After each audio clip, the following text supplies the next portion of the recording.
Hi friends, welcome to నాటు వైద్యం. ఈరోజు మనం చాలా మందికి కూడా కొంత వయసు దాటిన తర్వాత లేదా పెళ్లికి ముందు కూడా రతి పట్ల ఆసక్తి తగ్గిపోవడం, లేదంటే హార్మోన్స్ లెవెల్స్ తగ్గిపోవడం, చెప్పాలి అంటే నపుంసకత్వం ఛాయలు రావడం అనేది మనం చూస్తూ ఉంటాం. సో ఈ నపుంసకత్వం రావడం వల్ల చాలా మందిలో ఏమవుతుంది అంటే రతి పట్ల కోరికలు తగ్గుతూ ఉంటాయి, అంగ సమాలు సరిగ్గా జరగవు, జరిగినా కొద్దిసేపటిగా మెత్తబడిపోవడం, ఇలాంటివి సర్వసాధారణంగా చాలా మందిలో చూస్తూనే ఉంటాం. దీనివల్ల పెళ్లికి దూరంగా ఉన్న వాళ్ళు కూడా చాలా మంది ఉన్నారు.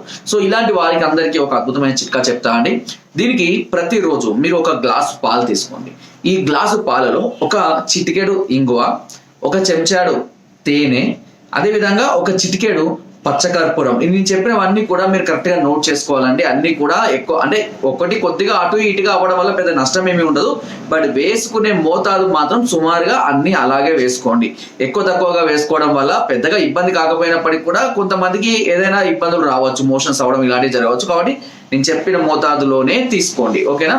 సో ఒక మరాఠీ మొగ్గను దంచి చూర్ణం చేసుకోవాలి. గుర్తుపెట్టుకోండి, ఒక గ్లాసు పాలలో నేను చెప్పిన ఐటమ్స్ ఒక చెంచాడు తేనె వేయండి, ఓకేనా. ఒక చెంచాడు తేనె వేసేస్తాం.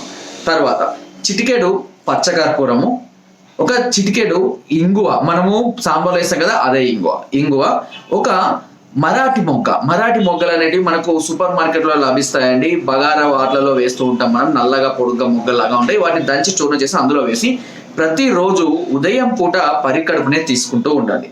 ఇలా తీసుకోవడం వల్ల ఇది శరీరంలో నరాల బలహీనతల్ని తగ్గించడానికి, హార్మోన్స్ డెవలప్మెంట్ చేయడం కోసం, రతి పట్ల ఆసక్తిని కలిగించే ఆలోచనల్ని తెప్పించడం కోసం, అంతేకాకుండా ముఖ్యంగా అంగం ఎక్కువసేపు స్తంభించి ఉంచడం కోసం, అంగం మీద ఉన్నటువంటి నరాలలో రక్త ప్రసరణ వృద్ధి చేయడం కోసం చాలా అద్భుతంగా ఉపయోగపడుతుంది.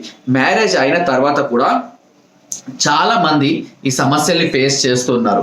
సమస్యలు ఎప్పుడైతే మనకు కనబడతాయో అప్పుడే వెంటనే ట్రీట్మెంట్ అనేది స్టార్ట్ చేయాలి. దాన్ని నెగ్లెక్ట్ చేస్తూ ప్రొలాంగ్ చేస్తూ వెళ్తుంటే ఏమవుతుందంటే రోజు చేసే వాళ్ళు ఏం చేస్తారు, తర్వాత 2 రోజులకు ఒకసారి, 3 రోజులకు ఒకసారి, 4 రోజులకు ఒకసారి ఇలా గ్యాప్ అనేది పెరుగుకుంటూ వెళ్ళిపోతూ ఉంటుంది. సో అంత గ్యాప్ ఇవ్వకూడదు. మీరు 40 to 50 years ఉన్న డైలీ ఒక్కసారి కలవడానికైనా మీకు ఆ స్టామినా అనేది మెయింటైన్ చేయాలి. సో ఒకసారి కంపల్సరీగా కలిసే ప్రయత్నం అయితే చేయాల్సి ఉంటుంది. ఒకవేళ మీరు అలా కలవకుండా గ్యాప్ ఇస్తూ ఉంటే ఏమవుతుందంటే హార్మోన్స్ డెవలప్మెంట్ కూడా పెరగదు. సో ఎప్పుడు రెగ్యులర్ పార్టిసిపేషన్లో ఉంటేనే హార్మోన్స్ డెవలప్మెంట్ అనేది కరెక్ట్గా పెరుగుతూ ఉంటుంది. అంతేకాకుండా చాలా మంది కూడా ఏం చెప్తారంటే, సార్ నాకు త్వరగా వీర్యం పడిపోతుంది సార్ అంటుంటారు. దీనికి ముఖ్య కారణం ఏంటి అని అంటే, మీరు చాలా రోజులు గ్యాప్ ఇవ్వడం వల్ల ఇలా శీఘ్రస్ఖలనం లాంటి సమస్య రావడానికి కూడా అవకాశం ఉంటుంది. సో మ్యాక్స్ డైలీ 1 లేదా డే బై డే అయినా కలిసే ప్రయత్నం చేయాలి. ఇంకా తప్పని పరిస్థితి 2 days ఒకసారి, ఇలా ఇదైనా రెగ్యులర్ గా ఉంచుకోవాలి. చాలా మంది నేను 3 days ఒకసారి, 4 days ఒకసారి కలుస్తున్నాము, ఇలాంటి దానివల్ల వర్కౌట్ కాదని శీఘ్రస్ఖలన సమస్యలు పెరుగుతాయి, హార్మోన్స్ డెవలప్మెంట్ అవ్వదు. హార్మోన్స్ అనేటివి మనం ఎంత ఉపయోగించుకుంటే అంత డెవలప్ అవుతూ ఉంటుంది. కాబట్టి మీరు ఎంత ఉపయోగించుకోగలిగితే, అంటే ఎన్నిసార్లు మీరు పార్టిసిపేట్ చేయగలిగితే మ్యాక్స్ ప్రయత్నం చేయండి. తగ్గించుకుంటూ వెళ్తే తర్వాత మీ పరిస్థితి కూడా అలాగే రావడం జరుగుతుంది. ఇలాంటి సందర్భాల్లో ఈ చిట్కాను ఉపయోగించండి. మీకు మళ్ళీ తిరిగి హార్మోన్స్ డెవలప్మెంట్, స్టామినా, పట్టుత్వం అనేది రావడం అనేది జరుగుతుంది. కొంతమందికి అంగం గట్టి పడితే సరిపోదండి, దానికి చేయడానికి కావాల్సిన స్టామినా కూడా అవసరం. దానికి సంబంధించినటువంటి స్టామినా కూడా దీని ద్వారా అందుతుంది. ఇంకా దానికి సంబంధించినటువంటి వీడియోస్ కూడా ఉన్నాయి, నేను చెప్తాను. సో ఓవరాల్ గా చెప్పాలి అని అంటే ఇది మీకు చాలా అద్భుతంగా పనిచేస్తుంది. అయినా ఒకవేళ మీరు ఇంకా సమస్యతో బాధపడుతూ టిపికల్ గా ఉంది మీ పరిస్థితి, చాలా అంటే కొంతమంది ఏం చేస్తున్నారంటే వీటి కోసం వయాగ్రాలు వాడుతున్నారు. అవి టెంపరీగా మనకు ఉపశమనాన్ని అందించినప్పటికీ దానివల్ల దీర్ఘకాలికంగా వల్ల సైడ్ ఎఫెక్ట్స్ రావచ్చు, మొదటికే మోసం కూడా రావచ్చు. కాబట్టి సమస్య గుర్తించడం ట్రీట్మెంట్, ఒకవేళ ఇలాంటి చిన్న చిన్న చిట్కాలు ఫాలో అవ్వండి, నష్టమేమి ఉండదు, రిజల్ట్ కూడా ఉంటుంది. సమస్య క్రిటికల్ గా ఉండి త్వరగా క్యూర్ అవ్వాలంటే మాత్రం ఖచ్చితంగా ట్రీట్మెంట్ తీసుకోవాల్సిన అవసరం ఉంటుంది. అది నా ఆగ్రహాన్ని చెప్పడం, ఎక్కడైనా సరే మీరు ట్రీట్మెంట్కి వెళ్ళొచ్చు.